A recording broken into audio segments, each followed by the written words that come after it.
I'm excited to have you on here because you have the experience, you have, as you say, the battle scars around smart manufacturing. So before we get to those, I want to ask you, what is your definition of smart manufacturing, and how would you define the smart manufacturing mindset?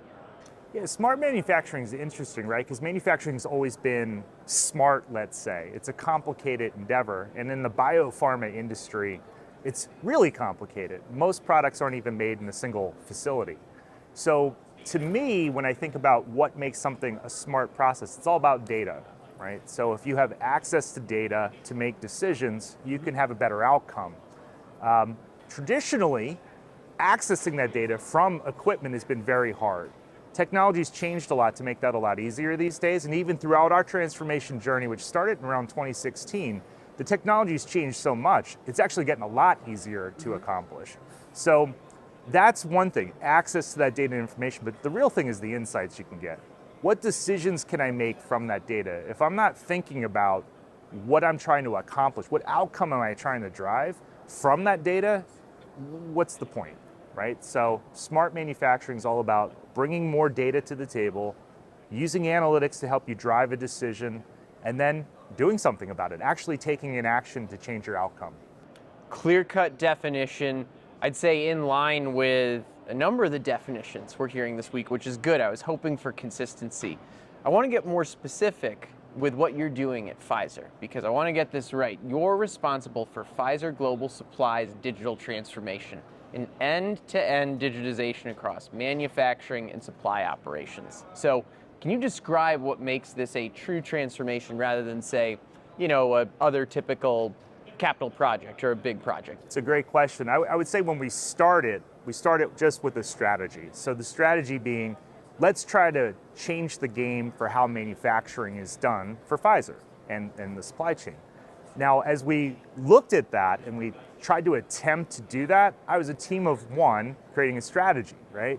The teams that were responsible for executing that strategy weren't necessarily aligned and bought into that. So we had an idea. What if we set up that special team that was focused on transformation, working across all the functional groups, and then tried to drive it out and had responsibility for driving it out?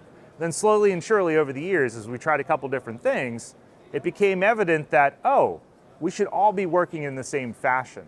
So when we came together and looked at it holistically, we used to be in the silos, so a manufacturing silo, an engineering silo, quality for labs, or quality for quality assurance.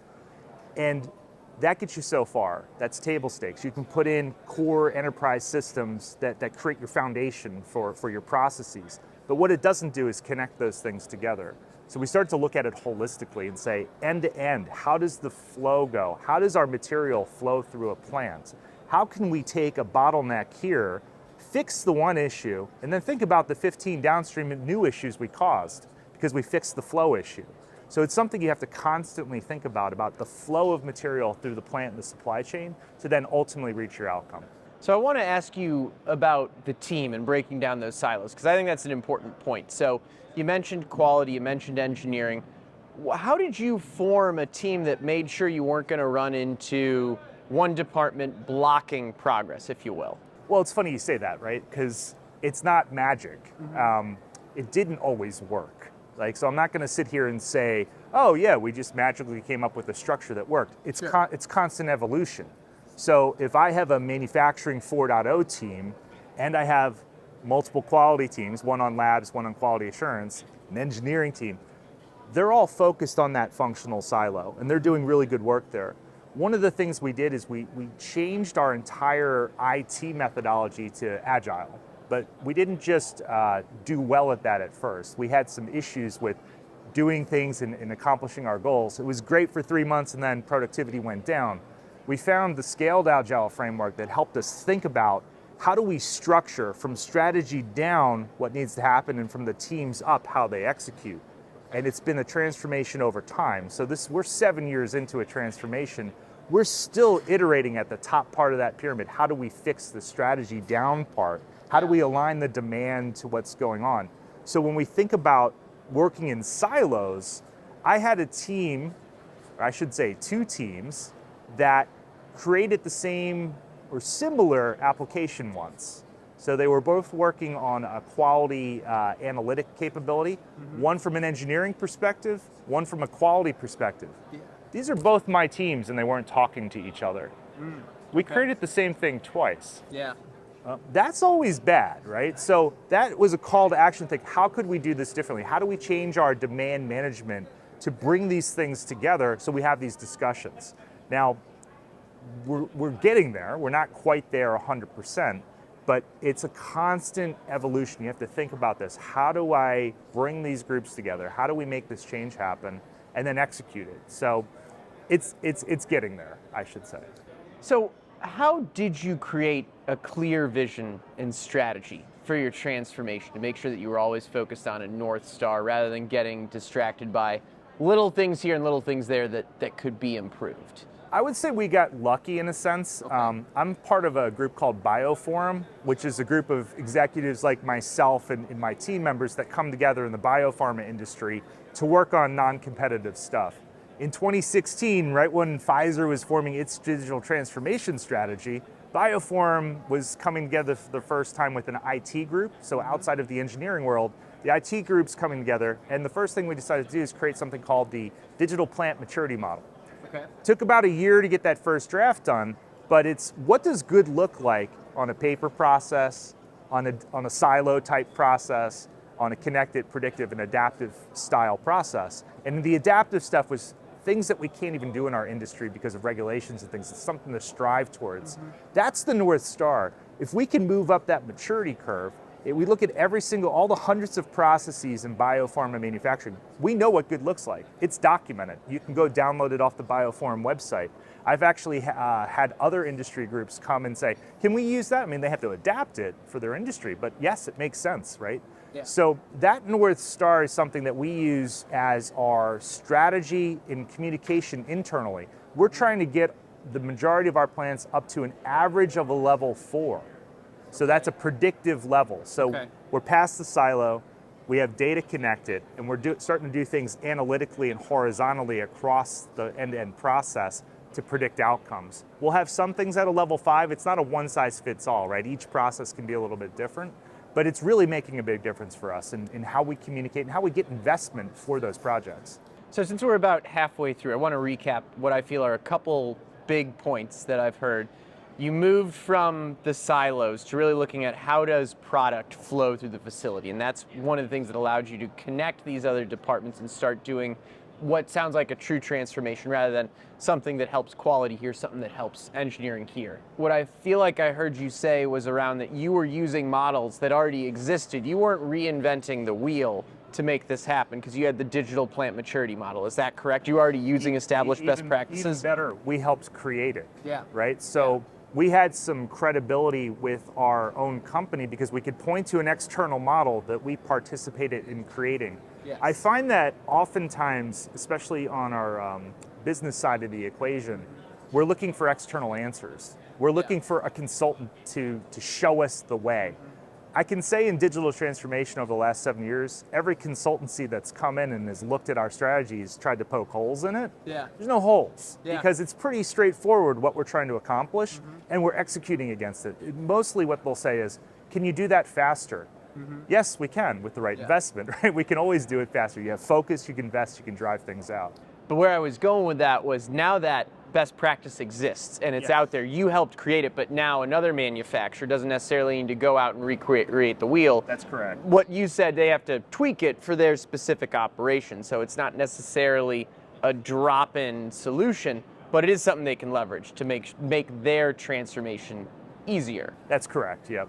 So my next question is, one of the things that you said was key to your success was that you kept user experience design at the center. What do you mean by that? That's a great question. So I have a team of user experience design people, right? And they have a different skill set. They think differently than an engineer does, right? A lot of the manufacturing systems that we have, the ones that come from the suppliers, the user interface on those is just slightly better than a green screen, right? Okay. It's not the best experience. Yeah. So when we're trying to solve a problem, we don't start with what system do we want to put in. We start with what's the problem? What are you really trying to do? Like, what is this work practice that's not working efficiently?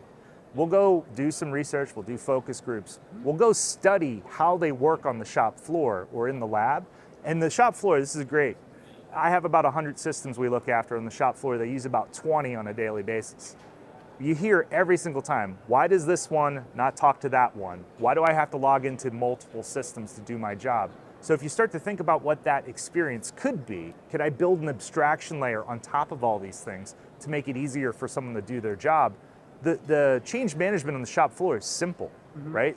They want that. That's what they're striving for, something to make their lives easier. It's up to us to figure out how to make that come to life. And that's where the design team comes in to facilitate all that research, do the designs, and then as we iterate through the agile processes, it's kind of a constant evolution forever. I call it a forever endeavor, right? Yeah, no, I mean, the forever endeavor, I think, is a great way to describe it, because this isn't a capital project. This is a digital journey that you're on. You're constantly iterating, you're constantly improving, and that's what I think is one of the most interesting and one of the most challenging parts about it. This isn't something that gets finished, but you're setting up processes that allow you to continue to improve over time. And we're working with a stakeholder group that's used to big capital projects to have a beginning, middle, and end. And when you switch into this mindset of agile and digital, there is no end unless they want an end to happen. So when you want to stop investing, it will end. And if you want to reinvest, we can start back up. It's all capacity driven. So it's up to them to decide when it's over. I have a specific question I want to ask, because it's come up a couple times when I've talked about digital transformation before. You talk about, hey, the IT team moved to agile. And since this is manufacturing happy hour, we discuss these topics as if we're having a drink at the bar with one another. So how do you explain for a manufacturer that's trying to get out of their own way and trying to make, let's say, the IT department able to work as part of a seamless part of their digital transformation? What does it mean for an IT department to go to agile? I know some people are probably very familiar with this already, but for the group out there, that if this could be a key thing they could clear their path for moving forward, how would you describe it? In one word, transformational for how we operate. It wasn't until we tried to do it that we realized how powerful it could be, because it's a whole new set of methodologies. And in our industry, highly regulated, you follow waterfall approaches. You design something, you sign off on it. You test something, you sign off on it. I had a system with 5,000 pages of test scripts once, all signed off on. We went live. It didn't do what the user needed it to do. We had to start all that. That's a crazy thing. So as you go through this agile transformation and this concept of iterations, you still need structure though. It's not a free-for-all. That's where people fail with agile. That's how we started. The first 3 months, we thought it was great. And then we slid into this productivity of things they were just kept pushing out through iterations. With the scaled stuff, you get that structure that you need in the guidepost to say, no, we're doing something in this 12-week period, beginning, middle, and end. Then we're going to evaluate it. We're going to improve and do it again and keep doing that planning. What's interesting is how do you incorporate beyond IT? Because IT is it depends on your company, right? So I don't think of myself as an IT person. I have a consulting background. I've tried to build a consulting company inside my IT group, right? Understand the process, understand what outcomes we're trying to drive, what's the value. The tech stuff comes, right? And we have the people and the partners for that. But it's that empathy that you need to have with your business partner. And then the real big, the special sauce, how do you get your business partners on those agile teams? If we're talking about manufacturing, how do you convince the operational technology group that this just isn't a fad? This is something that we can do together to really make a difference. That's been our biggest long-term evolutionary struggle, let's say, is to build that tight partnership. And we're doing a decent job. In the beginning, it was terrible. We were two different groups and we didn't want to work well together, because I think on the IT side, you have to have some humility. You don't know everything. You don't know what a shop floor team is going through on a daily basis.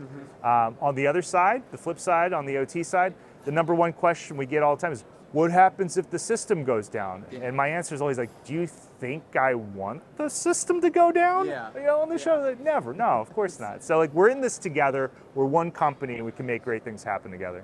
So we talked about this earlier, and we kind of just referenced it again in that last question. I want to double down on this, though, for the people that are trying to put their teams together and break down their silos. What advice do you have for the manufacturing leaders out there that are listening to make that happen and to get the right team in place? I think it's all about just trying stuff. Okay. You've got to be willing to go out there and try. I would focus less on ROI. I get this all the time. What's the ROI? What's the ROI? You can estimate any ROI you want for any project. I've been doing this for close to 30 years. I can show you a number that makes you happy, doesn't make you happy. It's all based upon estimates and conjecture, right?